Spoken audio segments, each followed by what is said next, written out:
afternoon. My name is Ben Campkin, and I'd like to warmly welcome you to today's UCL Minds Lunch Hour lecture, to be given by Professor Iain Borden.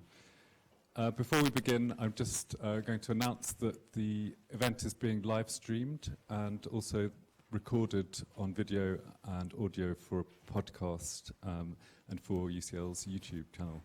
And also there's a hashtag on the banner here if you wanted to tweet about the event. So before Iain presents, I'm delighted to say a few words of introduction. Iain is Professor of Architecture and Urban Culture and is Vice Dean of Education in the Bartlett, which is UCL's Faculty of the Built Environment. He's a historian and urban theorist whose academic practice is really distinctive, I think, in its being so wide-ranging and public-facing, interdisciplinary, and really original in terms of the objects of Iain's study and his working methods. He's published numerous scholarly works, all of which interrogate the experiential and representational aspects of cities and architecture. So in 2001, he published Skateboarding, Space in the City, which I think is a really groundbreaking study of the history and culture of skateboarding and its relationship to urban space. And also was the kernel of his more recent book, Skateboarding and the City, A Complete History. So Iain's other monographs include Drive, Journeys Through Film, Cities and Landscapes, using film to explore how people experience the city from the car.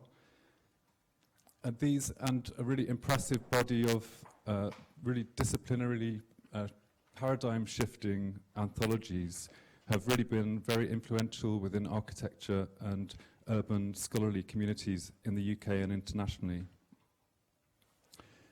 And also way beyond those communities in the public realm and in the skateboarding community too.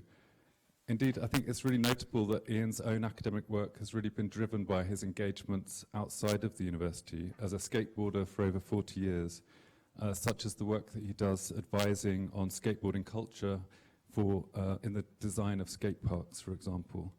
So I'm very much looking forward to the lecture. I think we're in for a multimedia treat, so please will you join me in welcoming Iain.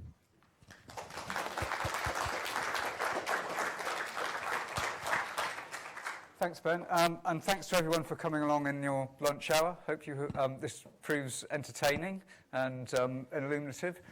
Okay, first question, who's a skateboarder in this room? Okay, right, okay, not so many. Okay, that helps me dial in a little bit. Right, okay. Who would like to be a skateboarder? Maybe we'll ask that question again at the end. Okay. Right, lots of pictures, quite a few video clips. One, I think, is having its world premiere, maybe, in the public realm today. We'll get to that. Skateboarding starts, we're going to go on a journey. We're going to go from here in California in the late 50s, early 1960s, into the 1970s. Some pretty modernist urban spaces. This is Milton Keynes there, and we're going to end up in Kabul, in Afghanistan. So we're going to go in the present day. So we're going through sort of 50 years and all over the world in 30 minutes. So hold on. Right, so skateboarding starts in California, maybe also Florida, maybe also New York, somewhere around 1950, in the 1950s, when kids would ride on these things, scooters. And they were very primitive. Pair of roller skates, broken apart, bolt the wheels onto a bit of wood, have a crate of a fruit or wooden crate, hold on to it. And then at some point they decided that they could do without the holding on bit, and they could skate. You say this is nothing new. You used to do it when you were a kid, and you probably did. No one knows exactly when the box came off, and they took to riding just the plain old 2x4 with the old roller skates. Eventually, this evolved into the modern skateboard. What's this, some new kind of dance?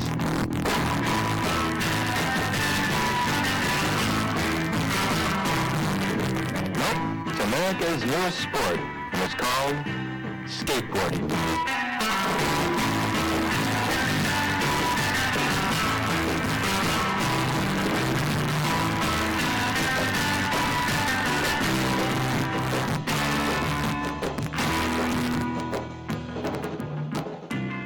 So this is a pretty basic activity. You get a bit of wood, 2 bits of metal, a little bit of turning stuff, some wheels, and you balance on it and you steer and you go, and that's it. And in a way, the skateboard hasn't changed a lot over the last 50 years. It's got more sophisticated in its materials, but it hasn't changed massively. One thing that has changed has been, not getting my clicker up. One thing that has changed has been the wheels. So the skateboards we just saw had very hard, very small wheels. And then somewhere in the 1970s, sort of 1973, a guy called Frank Naisworthy realised that you could make wheels out of polyurethane. And this enables skateboarders to extend the city that they could ride on. And in particular, they found that they could emulate surfing. So that's why you've got these 2 pictures next to us. And what this guy at the bottom is doing, he's riding up on a schoolyard bank, one of the schools in Kenta, in one of the suburbs of LA, and he's pretending that he's surfing. And this is a sort of foundational moment in skateboarding, where you take something that is not meant to be used for skateboarding, a schoolyard bank, and through the performance of skateboarding, you change it and it becomes something else. Asphalt has become wave through this act.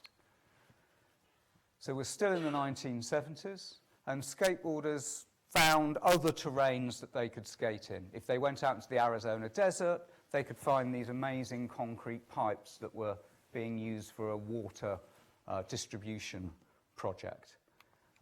If they went into some of the backyards of Californian residences, they would find many swimming pools. Many of these swimming pools, if you drain them with water, had curved sides between the walls and the floor, and they found that they could ride up onto the vertical surface of the walls. And they would scour around neighbourhoods, try and find pools that were already empty, or maybe they'd work out that neighbours were away and they'd have a pump, and they would pump the water out and skate these things illegally. There's a wonderful BBC documentary called Skateboard Kings that was made by Horace Ove in 1977-78. You can find it on YouTube, which follows some of these skaters doing this. And then we get to a period, so we're now into the late 70s, where the commercial sector realizes that there's something going on here. There are millions of skaters in America and across the world, and lots of these fantastic purpose-built skate parks are created that you pay to get into. And many of them, they take the kind of terrain that skaters had found. So these are all swimming pools, but now designed from the off for skateboarding. So they're simulations of swimming pools, now made very large and very deep, and very challenging to ride. You know, some of them are sort of 4 or 5 meters deep, and it's quite a difficult thing to ride and ride well. And many of these get built all over the world. So top left, one in La Villette in Paris. Top right, one in Tokyo. Bottom left, New Zealand. Bottom right, Rom skate park, which I'll come back to a little later, in London. And actually this one is, I think, the oldest surviving skate park in the world in New Zealand. It's not in America. And it was first built in 1974.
So loads of these skate parks get built, and they all have this kind of amazing riding, and I'd like to say I can do it, but I can't. And it's very performative, and it's very dramatic, and it's very challenging. But, and it creates a kind of space. I use a lot of the work of a French philosopher called Henri Lefebvre when I talk about skateboarding. And one of the things that Henri Lefebvre says about space is it's produced outward from the body. And what the skateboarders are doing here is they're producing a space through their own body, through the skateboard, and in relation to the terrain that they're acting upon. So in this formulation, space is not a physical thing, it's a performed thing. And it's performed by bodies and a tool, the skateboard, and the architecture that the skateboarder relates against. And these things come together in kind of a dynamic production. And you could argue that this is why I've got a blurred photograph on the screen, it's very difficult to represent. Maybe it's ineffable, it can't be described in words. And maybe the video captures some of it, but to some extent it also misses some of the part of the fact that this is a space which only exists as the skater is actually skating. Loads of skate parks get built in the end of the 70s. By the early 80s, most of them have gone bust, and they disappear. So these are two of the UK skate parks. About 100 get built across the UK, and nearly all the skate parks across the world get destroyed. Of the big skate parks that were built in the 1970s, the ones with a really large investment, only 2 still exist in the world today. One in Florida and one in Essex, which I'll come to. But not all is lost. What skateboarders realise is that actually you don't really need a skate park. What you've got out there, if you choose to adapt your riding and do something differently, is the whole city is a pleasure ground. And through street skateboarding, which really begins to take off in the mid-80s and really dominates skateboarding in the 1990s, they realise that all you really need is a bit of flat ground and some ledges, or some handrails, or some steps, or a slope, or a fire hydrant. That these are the objects that you can now perform. You don't need a great big grandiose skate park. This will do. This is Milton Keynes. And they use this move called the ollie. Skaters will know this. It's a move where you stamp on the back of the board and at the same time kind of jump up, and it makes the board fly up into the air almost unaided. It's kind of magical.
He's quite good. So when I first started working on skateboarding, I was particularly interested in this aspect of it. And in a way, I wanted to see it as a kind of political act. The idea that skateboarding enunciates a political and social critique of the world in which we live. That was the kind of argument. I used a lot of the work of Henri Lefebvre to do this. So how does it do this? Well, one of the first things, it does it through performing. It does it through the actual act of riding. That it is the act of the skateboarder rather than the words or the text that say something. And I call this performative critique. So what does this critique say? Well, it says that, first point I guess I've already made, that you don't need a skate park, that the whole city can be a pleasure ground, that all architecture is interesting. So a handrail, which is designed for the purpose of safety, is now the logic of this handrail is sort of turned on its head, and now we've got it as an object of risk and danger and energy.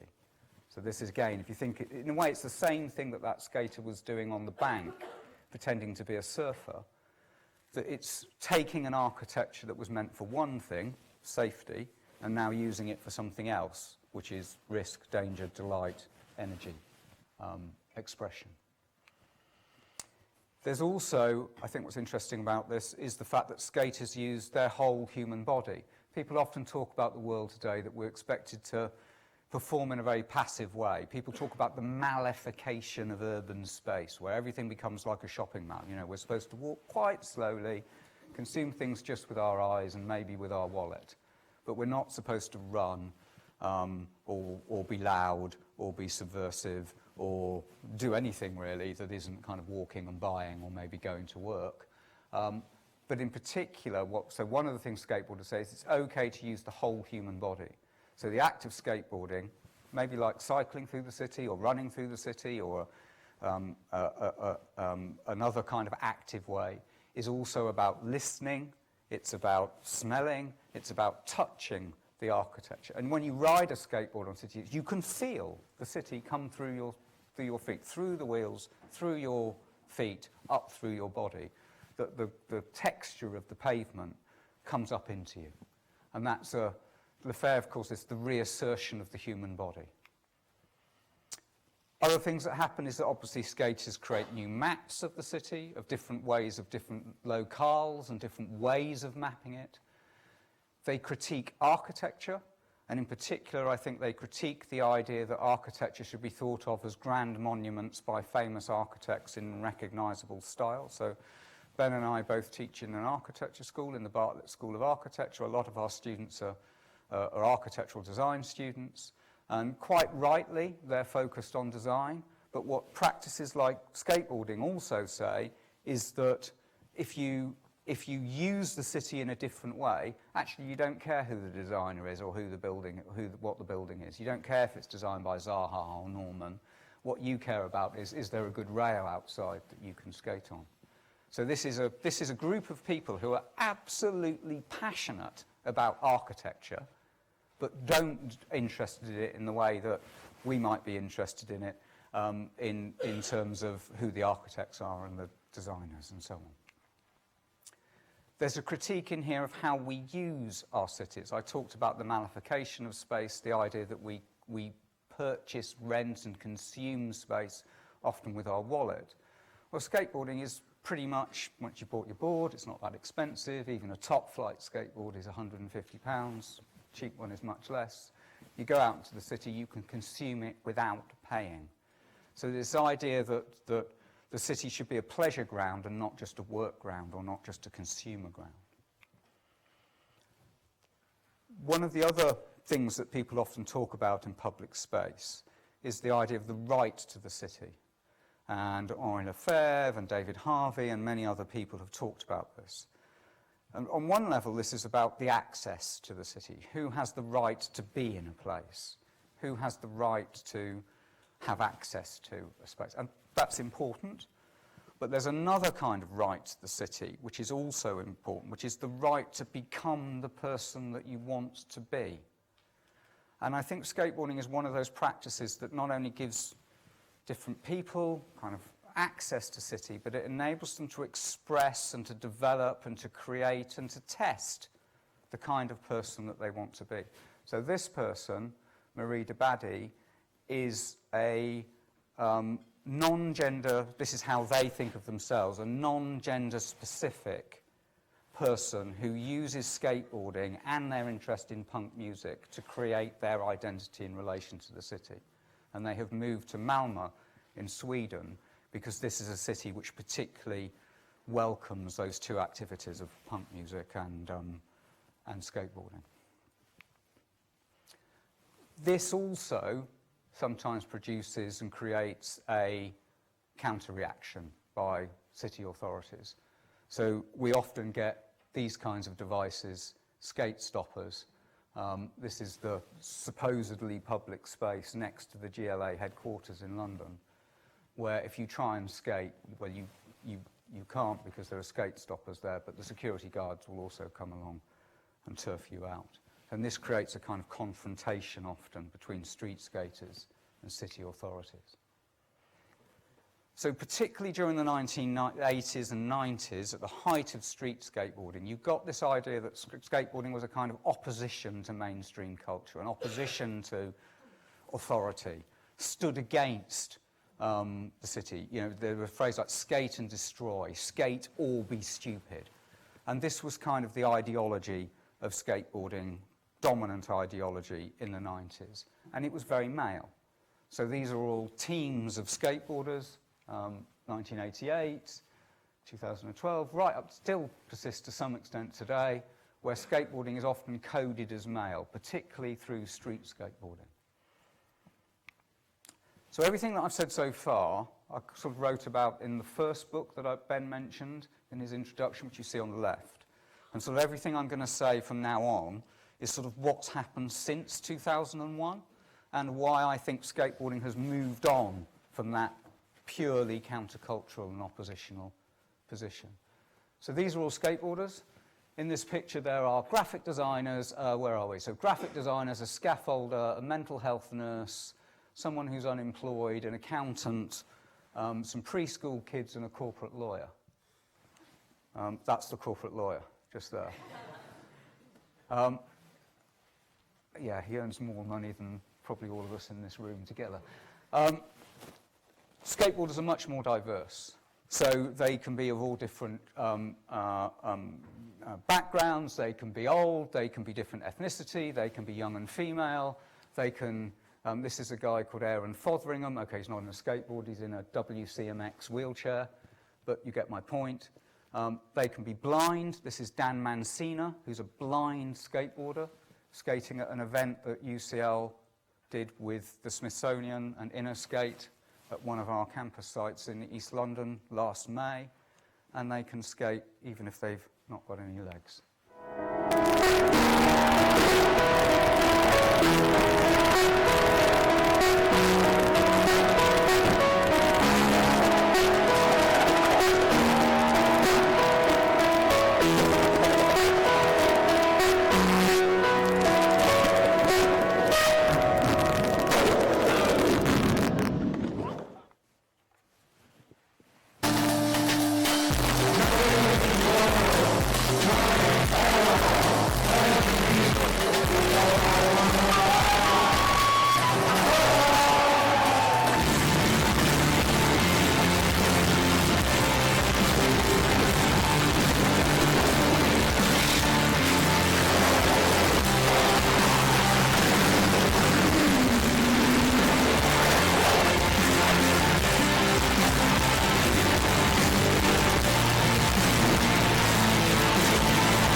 So these are often called adaptive skateboarders. So because a skateboard or a wheelchair is a mobility device, it already has in it the possibility that people with physical challenges can reach out and express themselves in ways that perhaps they, one wouldn't have thought they would ordinarily been able to do. And this is a really interesting part of skateboarding and WCMX that's kind of taking off a bit at the moment.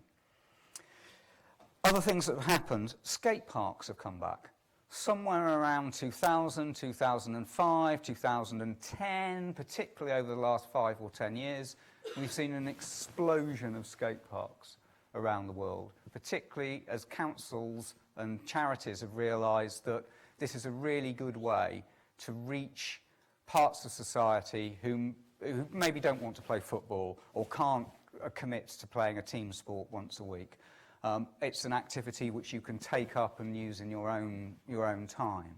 And skate parks are a really good way, and actually quite cheap way, it's just a bit of concrete, to provide a leisure facility and improve physical and mental health for those people. So we're seeing a huge range of these. And unlike the ones in the 1970s, nearly all of these, not all of them, are free open access facilities. You don't pay to go in. I'll just give you some examples of these. This one's in one that I was involved in southeast London, affectionately known as Bloblands. It's a converted paddling pool. Cost £50,000 to do. It's dirt cheap. It's a very small budget. Sometimes skaters will even build a small skate park themselves. There's a big DIY culture going on in skateboarding at the moment, where you might appropriate a bit of land somewhere, work some concrete and build your own skate park. This is another one that I was involved in. So this is my local skate park. If you want to come see me skate, you have to come here on a Saturday or Sunday, see me fall off. And this is a sort of medium-sized skate park, and it has a pool, and it has a bowl, and it has a kind of simulated street area.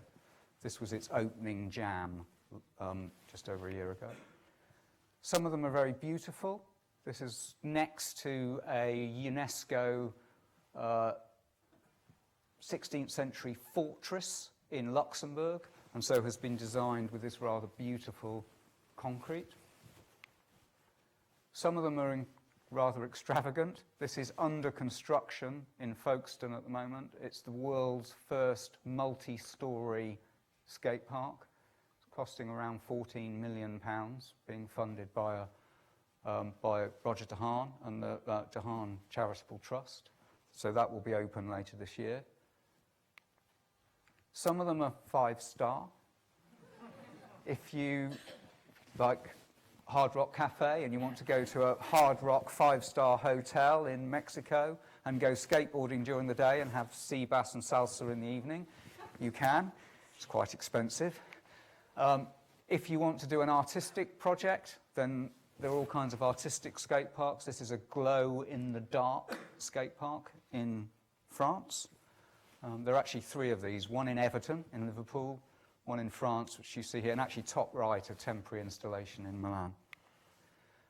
Some skate parks don't look like skate parks. This is another scheme I was peripherally involved in Milton Keynes. So this is a skate park that wasn't really announced as a skate park. It was just a set of ledges and benches that sort of simulated the urban realm and provided a place for people to skate without kind of saying, this is a skate park where you should skate. And this has been very influential as a prototype for how you might design skateboard spaces for street skating.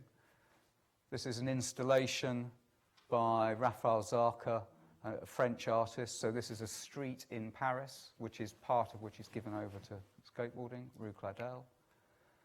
Innsbruck, its Landhausplatz welcomes skateboarding.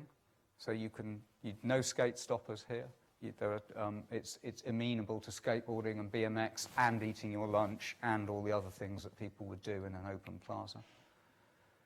This is a water plaza in Rotterdam, which is designed to be flooded at different times. So you obviously wouldn't skate then, but maybe at other times of the year, this guy is here, you can skate it. So these are all ideas about how you don't necessarily have to build a skate park. You can build a skatable space, a bit of the public realm which is accessible and welcoming of skateboarding rather than kicking it out. And UCL is developing some new buildings over on the Olympic site in Stratford on the Queen Elizabeth Park. And one of the things I and a few other people are trying to do is to make sure that the spaces between those buildings will be kind of, something like this, that they will be open to skateboarding and welcoming to skateboarding and not exclusive of it. Skateboarding's also been part of heritage debates. So some of you will know this. This was the Undercroft area in London, where the idea was to move the skaters out and put in retail opportunities. 150,000 people signed the petition to stop this happening. And in a way, they were supporting the skateboarders. But I think what they were really saying is we don't want yet another sushi cappuccino opportunity. That actually everybody wants to see sort of stuff like this and not just the shopping mall stuff. And then this is the Rom skate park, which I showed earlier. So this is one of the 2 remaining full-size skate parks in the world from the 1970s. And I think actually it's probably lays claim to being the biggest and the best. It's the most original. It's hardly been changed. We managed to get it Grade 2 listed in 2014. And it's an extraordinary place for its architecture and the people there. And there's a film which Matt Harris, Settler, has been directing or producing for the last 3 years. The film will be out later this year, Matt? Yeah, okay. And so we've got the first, I think, public premiere of the final trailer for it coming up. This place is a predator, and you're the prey, man. And some days, it'll let you get away with it. Other days, it'll chew you up and spit you out. You've got to be scared of it. If you come in and you're not scared of it, you're an idiot. Because you're going to get hurt. Twisted ankles, dislocated knees, doesn't yourself fat, too fat. There are certain types of people there. Once registered disabled for that, they told me they're probably never going to do it without a stick. You do forget how to ride a bike. But let me tell you, there's less judgmental people at skate park than there is in church. I like to say it was weirdos at first. What grow up to be an adult? Well, what's what was kind of described as like the triple threat. I still had this rage inside me. There was this war with the skateboarders. Yeah, I've got non-Hodgkin's lymphoma. And I thought, I've got to try and live again. It's special, You go all over the world, people know this place. This is old school. This is an amazing place to be. It's quite intimidating, No wonder how niggas get paid. They start pouring concrete. It was all experimental. What do you think about it? I couldn't drive past it and come in. I don't get the car with me. It's an incredibly valuable piece of architecture. Going back up, it's going to shut. There's only arse at the moment as a business, but they still keep it going. It's giving back. It's been part of a inspiring journey to try and get this place full of life again. Then just some help in case you're going complete disrepair, to be honest. It's history. Don't just stop that, man. It's something that these guys that wrote 40 years ago, just keeping it right means it's right. I hear rumors that it's in trouble at the moment, and this is one of the most iconic skate parks that is on the planet.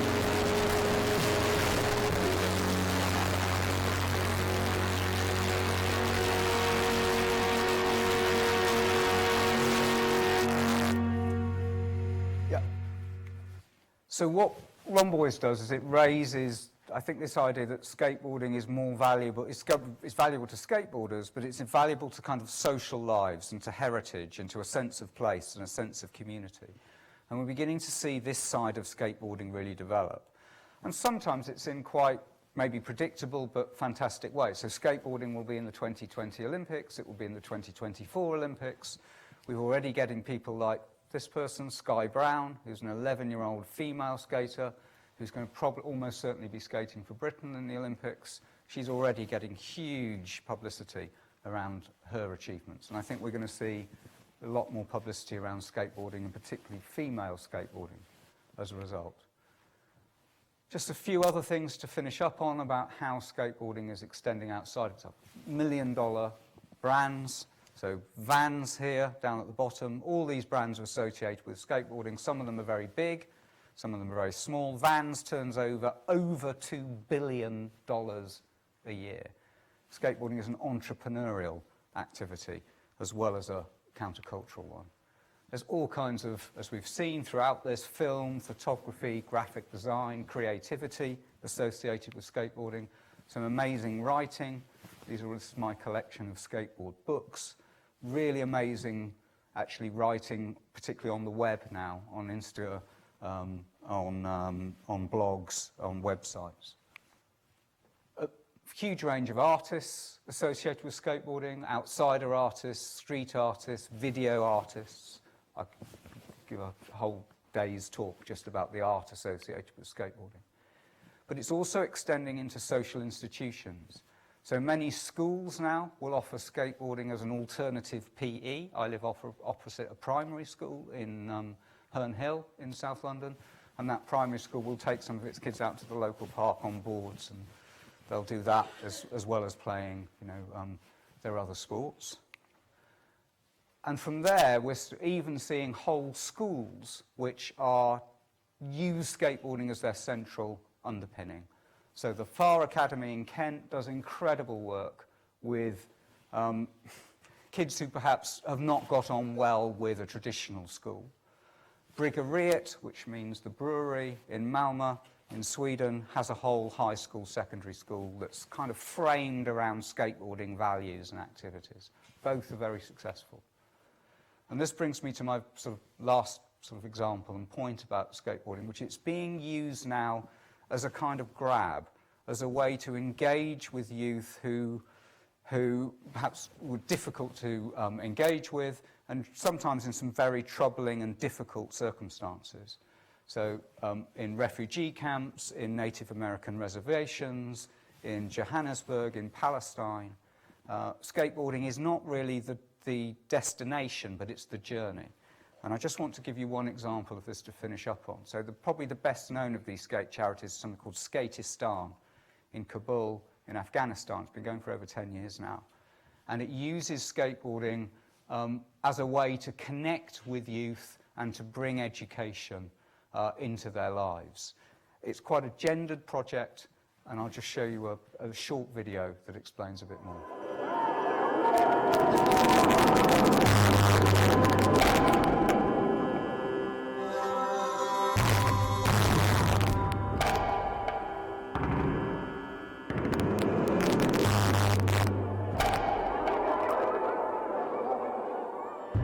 Children make up 70% of the population of Afghanistan.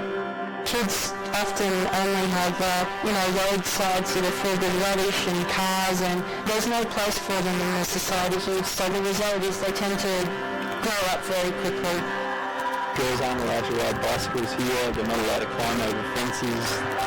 We had to teach the boys that no, they couldn't push the girls off the board, and they had equal rights to be in that particular space. To become a good skateboarder, you just have to lose your fear, and they don't have any fear in the first place. What Skateistan is about is engaging kids through skateboarding and then giving them other skills. If kids grow up with guns and that's all that they know, then they're going to use guns later on, or they're going to use violence to solve problems. For us, it's more about breaking the cycle of violence. We find skateboarding to be such a fantastic tool for communication. We get kids from all sorts of ethnicities building relationships with each other. So we've got Hazara kids skateboarding with Kavik kids, and we've also got girls skateboarding as well. People in other countries can see that these kids don't all want to strap explosives to themselves, and they're actually kids, and I think skateboarding's given them a little bit of confidence. We want them to be problem solvers, to be part of the reconstruction of their country. We want them to have a voice. Okay, so we've kind of come to the end to our journey. We've gone from some suburban middle-class kids in Los Angeles, and we've ended up in a pretty tough part of the world in Kabul, and skateboarding's been part of that thread. In the conclusion to my book, I talk about whether, it's a question really, whether skateboarding is a magnificent life. And by that I mean that there's something in it, and I don't think it's unique, I'm not claiming unique things, but there's something about skateboarding that suggests a different way of living in cities. It suggests that it's okay to have people who are young and old and different body shapes and different attitudes and ethnicity and class backgrounds. It suggests that we want our city to have spectacular architectures, but also everyday places that we can be and dwell, and that things are equally important. It suggests that we should use our whole body, that we shouldn't just consume with our eyes and our wallet. And indeed, that there's all kinds of creativity that we can produce in our everyday lives. And this doesn't always mean creating amazing paintings or artworks or music. Sometimes it is those things. But a kind of creative practice as part of everything that we do. And it's a world that it's kind of equal. If a world-class skateboarder rocks up at a skate park, she or he will just ride that skate park as an equal with everybody else. It's a very flat kind of structure. Yes, it does have its superstars and it does have people and lots of money. But it's not kind of like rock music that way. It's very kind of flat. And everyone has an equal right and everyone produces the culture together. And I think increasingly, and the last point, is that skateboarding suggests that it's not also just what we do, it's the way it relates to other people and the way that we can encourage diversity and how we can work with people who are not as well off always and as privileged as ourselves. And skateboarding is a connecting device, and it's also an enabling device. And somehow all of that is wrapped up in it. So it's no longer, that's where I think it's moved away from this just sort of countercultural two fingers up at the rest of the world to become quite a complex entity. And I don't think there's any one kind of skateboarding anymore. There are lots of skateboarding and lots of different skateboarders. It's become plural, it's become diverse, and I think it engages with the city in all kinds of different ways. Thanks.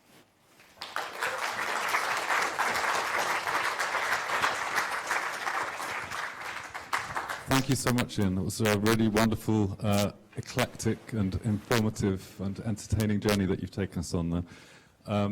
We do have some time for questions, so perhaps while you're formulating yours, I will start with mine, if that's okay. So please raise your hand if you have a question, and please wait until the microphone gets to you as well, because the event's being recorded. But Iain, I'd like to take you back to when you first decided to study skateboarding. Oh, yeah. And, you know, we live in an age where a skateboard park can be listed, but I was just wondering what was the reaction in architectural history when you decided to start studying skateboarding, and also what was the reaction amongst the skateboarding community? Yeah. Ooh. Well, the reason I got into it was kind of accidental, was because I'd been a skater in the late 70s, and I was a student at UCLA in Los Angeles, and we were all asked to write I was doing a class on the history of Los Angeles, and we were asked to write a term paper on something to do with the architecture of LA that no one else in the room knew about. And I thought, well, what the hell do I know about LA that no one else in this room? Oh, skateboarding. So it was almost a sort of, so that's where it began. Yeah, the reactions have been generally very favourable. Sometimes librarians have said, why do you want to order skateboard magazines and skateboard books through interlibrary loan, and have kind of questioned that. But 99% of the reaction, I think, has been very, well, from my perspective, has been very favourable. And I think academia over the last 20, 30 years has, as we know, has moved in a much more interdisciplinary and open manner. And there has been an interest in all kinds of intersections. So in my work, is it architectural history? Yes. Is it film studies? Yes. Is it gender studies? Yes. Is it ethnography? Yes. Is it, it's kind of got a bit of everything in it. I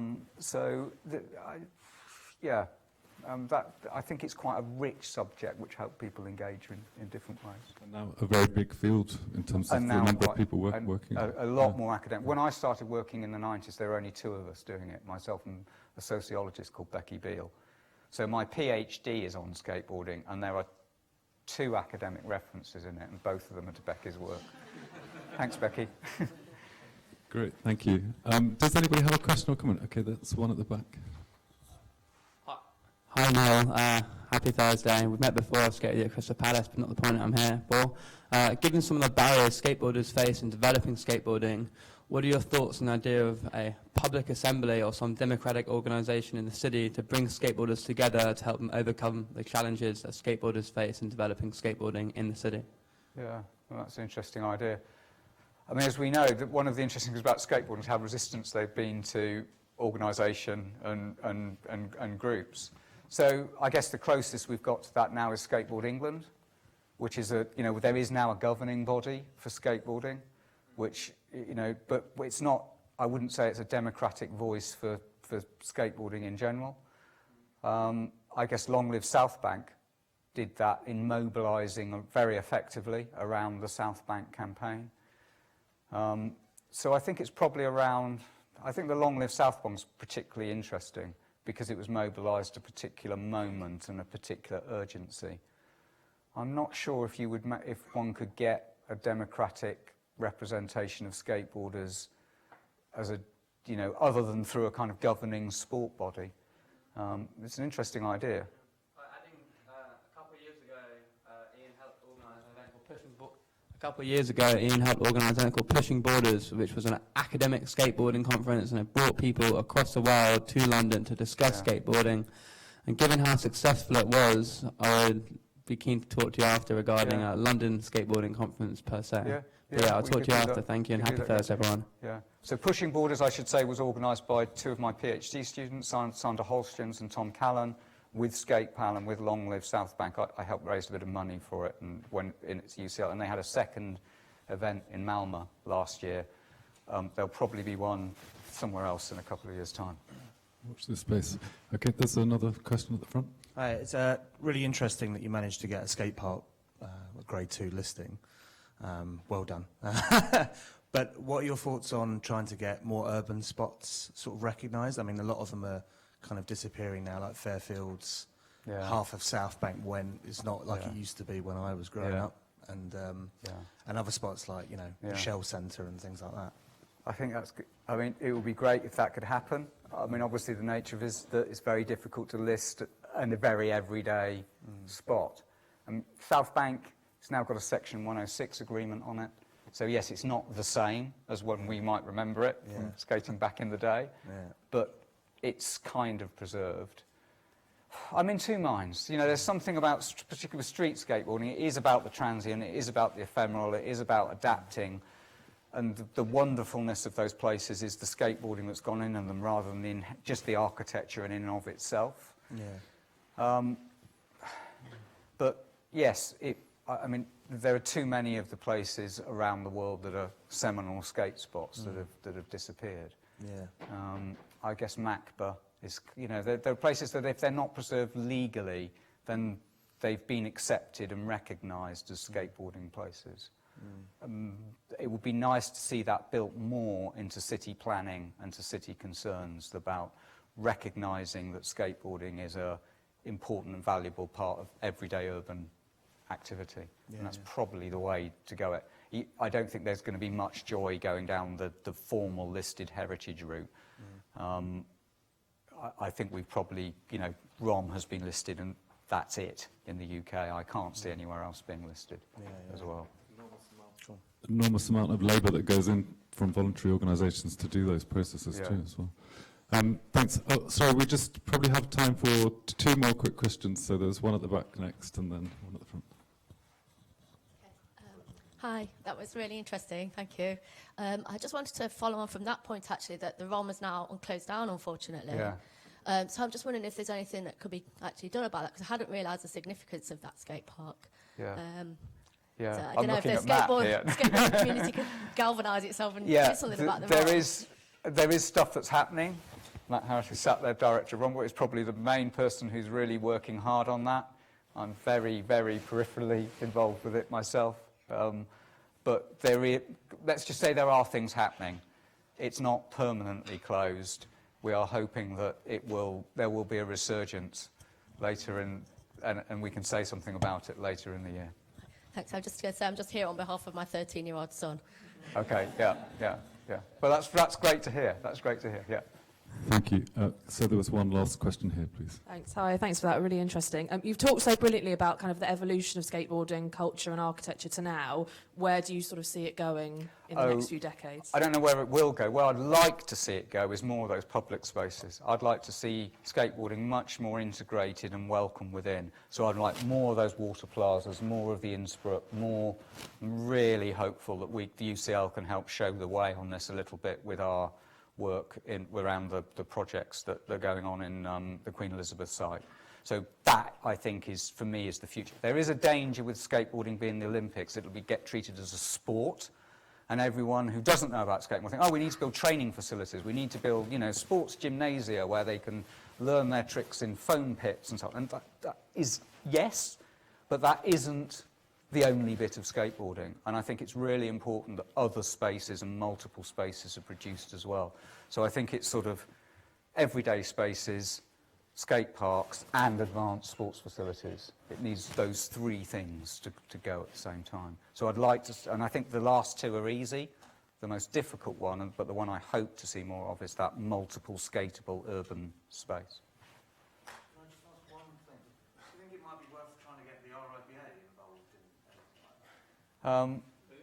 Yeah, maybe.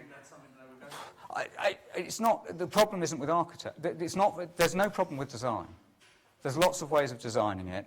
most architects are very open, very generous, very imaginative, and what the issue is with the planning and the governance and the usage and that side of things. That's where the block is. It's not in the capacity to design, it's in the capacity to see the social health and benefits from those.